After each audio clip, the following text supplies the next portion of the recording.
नमस्कार, राष्ट्रपोस्ट से मैं पवन केसवानी।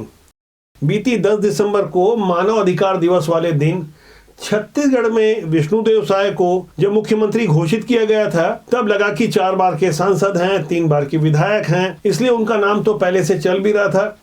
आदिवासी हैं, सरगुजा से आए हैं, जहां भारतीय जनता पार्टी ने 14 की 14 सीटें ली है। लेकिन उसके बाद जिस तरह से मध्य प्रदेश में डॉक्टर मोहन यादव को मुख्यमंत्री बनाया गया, तो हर किसी को हैरानी हुई। लोग सोचने को मजबूर हुए, आखिर जिनके बारे में कोई नहीं सोच रहा था वो मुख्यमंत्री बना दिए गए।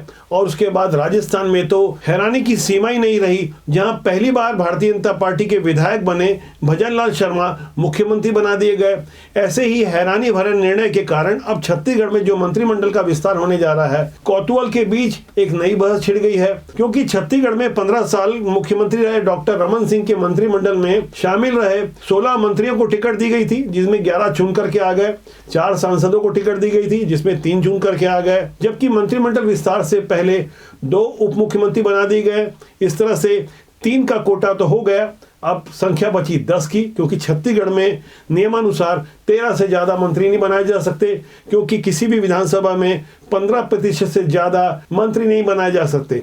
ऐसे नियम के कारण अब सिर्फ 10 सीट ही रिजर्व है और दावेदार 15 है। यह स्थिति 10 अनार और 15 बीमार वाली है। ऐसे पशुपेश वाले हालात में चुनौती बड़ी है, क्योंकि लोकसभा चुनाव निकट है और टास्क दिया गया है छत्तीसगढ़ के लिए 11 में से 11। पिछली बार 11 में से 9 लोकसभा सीटों पर ही भारतीय जनता पार्टी विजय हासिल कर पाई थी। जब पूरा माहौल फील गुड वाला है, तो यहाँ सवाल उठता है कि ऐसे में जाति का समीकरण कैसा साधा जाएगा। यहाँ सवाल उठता है, आखिर उन सीनियर कद्दावर 15 लोगों का क्या होगा जो स्वाभाविक दावेदार हैं, जिन्हें बाहर बैठना पड़ेगा। उन्हें कौन से निगम या मंडल में जगह देनी होगी। ऐसे तमाम प्रश्न छत्तीसगढ़ के राजनीतिक गलियारों में चर्चा का केंद्र बने हुए हैं। हमारे पास जो संभागवार स्वाभाविक नाम है, उस पर यदि हम गौर करें तो सरगुजा से मुख्यमंत्री स्वयं विष्णुदेव साय पहले ही मुख्यमंत्री बनाए जा चुके हैं। उसके बाद गोमती साय जो सांसद थी, रेणुका सिंह जो केंद्रीय मंत्री थी, वो भी चुनाव जीत के आ चुकी हैं। इनके अलावा राम विचार नेताम जो राज्यसभा के सदस्य रहे हैं, पहले भी मंत्री रह चुके हैं, रामानुजगंज से इस बार फिर से चुनकर आए हैं, प्रोटेम स्पीकर बनाए जा रहे हैं। इनका भी नाम स्वाभाविक रूप से लिया जा रहा है। ऐसे में 13 के मंत्रिमंडल के लिए यहाँ धर्म संकट खड़ा हो गया है कि किसे ले किसे बिठाएं। अब इसके बाद मैं बात करता हूँ रायपुर संभाग की, जहाँ वरिष्ठ विधायक बृजमोहन अग्रवाल के अलावा अजय चंद्राकर, राजेश मूणत और गुरु खुशवंत साहब प्रबल दावेदार हैं। यहाँ खुशवंत जरूर नया चेहरा है, बाकी तो रमन कैबिनेट के मंत्री रह चुके हैं। लेकिन एक स्वाभाविक राजनीतिक दबाव है जाति का समीकरण का। भूपेश बघेल के पुराने मंत्रिमंडल में गुरु रुद्र कुमार मंत्री बनाए गए थे, कैबिनेट मंत्री थे, सतनामी समाज के संत कहलाते थे। कुछ ऐसी स्थिति गुरु खुशवंत साहब की है, इन्हें कहाँ एडजस्ट किया जाए, इसे लेकर हालात कुछ पशुपेश वाले बने हुए हैं। अब मैं बात करता हूँ बिलासपुर संभाग की। अरुण साव तो पहले ही उप मुख्यमंत्री बनाए गए हैं। इसके अलावा यहाँ पूर्व मंत्री अमर अग्रवाल, कांग्रेस से भाजपा में आए धर्मजीत सिंह, धर्मलाल कौशिक, ओपी चौधरी और पुन्नूलाल मोहले मंत्री पद के प्रबल दावेदार हैं। अरुण साव के बाद इन 5 को तो मंत्रिमंडल में नहीं लिया जा सकता, किसे ड्रॉप किया जाएगा ये समझने वाली बात है। इस पर हमारी आगे चर्चा होगी। अब मैं बात करूंगा दुर्ग संभाग की। तो दुर्ग संभाग से उप मुख्यमंत्री विजय शर्मा शपथ ले चुके हैं। वो सामान्य वर्ग से आते हैं। इसी संभाग से पूर्व मुख्यमंत्री डॉक्टर रमन सिंह भी आते हैं, जो स्पीकर बनाए जा रहे हैं। जबकि मंत्रिमंडल के लिए अहिवारा से डोमलाल कोसेवाड़ा और नवागढ़ से दयालदास बघेल प्रबल दावेदार हैं। यहाँ गौर करने वाली बात यह है कि डोमलाल कोसेवाड़ा सतनामी समाज के राजमंत हैं, उनकी अच्छी प्रतिष्ठा है। जबकि दयालदास बघेल पहले ही मंत्री बनाए जा चुके हैं। यहाँ भी हालात कुछ धर्म संकट वाले हैं। अब इसके बाद बस्तर संभाग, जहां से 12 में से 8 विधायक भारतीय जनता पार्टी के चुनकर आए हैं। इसके पहले वहां एक भी विधायक भारतीय जनता पार्टी का नहीं था। इस संभाग से केदार कश्यप, लता उसेंडी और विक्रम उसेंडी मंत्री पद के प्रबल दावेदार हैं। ये तीनों ही पहले मंत्री रह चुके हैं। इन सबको तो मंत्री नहीं बनाया जा सकता। ऐसे में सवाल खड़ा होता है कि बहुत जल्दी जल्दी निर्णय लेने का जो केंद्र से दबाव है, इसके बाद निगम बोर्ड मंडलों में किनकी नियुक्तियां होती है।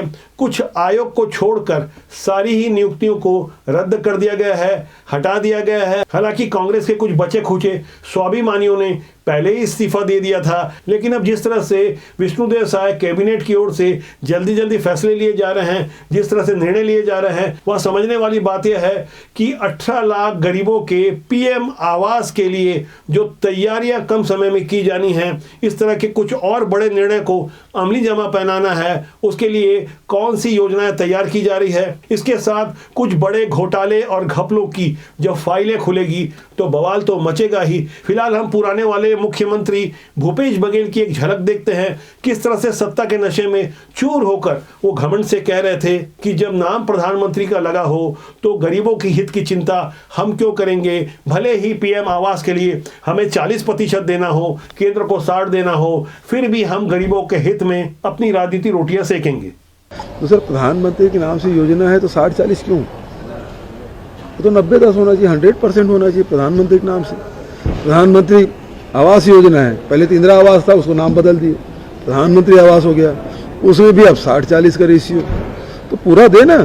फिलहाल कांग्रेस के अंदर खाने कुछ भी ठीक नहीं चल रहा है, जहां सिर्फ फुटबॉल की स्थिति मची हुई है। हमारे पास उपलब्ध कुछ सटीक जानकारी और बयानों को देखने समझने के बाद आपको यकीन हो जाएगा कि आने वाले दिनों में छत्तीसगढ़ कांग्रेस की स्थिति क्या होने वाली है। 15 दिसंबर को नए मुख्यमंत्री विष्णुदेव साय ने एक बड़ा निर्णय लिया। जो राजनीतिक नियुक्तियां भूपेश बघेल सरकार में हुई थी, उन्हें सामान्य प्रशासन विभाग के अपर सचिव पुलक भट्टाचार्य के हस्ताक्षर से तत्काल रद्द करवा दिया। हालांकि यह समझने वाली बात यह है कि छत्तीसगढ़ कांग्रेस के पुराने दिग्गज जो कभी स्वर्गीय विद्याचरण शुक्ला के करीबी हुआ करते थे, राजेंद्र तिवारी ने खादी ग्रामोद्योग बोर्ड से पहले इस्तीफा दे दिया था, जबकि रायपुर विकास प्राधिकरण के सुभाष धुप्पड़ ये भी विद्याचरण शुक्ला के कभी करीबी हुआ करते थे, इन्होंने भी इस्तीफा दे दिया। लेकिन राजनीति के सत्ता मोह से हर कोई नहीं बच सकता। कुर्सी छोड़ने के लिए स्वाभिमान वाला कलेजा हर किसी के पास नहीं होता। यही कारण है कि 21 निगम मंडल और आयोगों के लिए जो 32 नियुक्तियां की गई थी, उनमें अधिकांश को हटा दिया गया है जो विधि अनुसार नहीं हटाए जा सकते थे। जैसे किरणमयी नायक,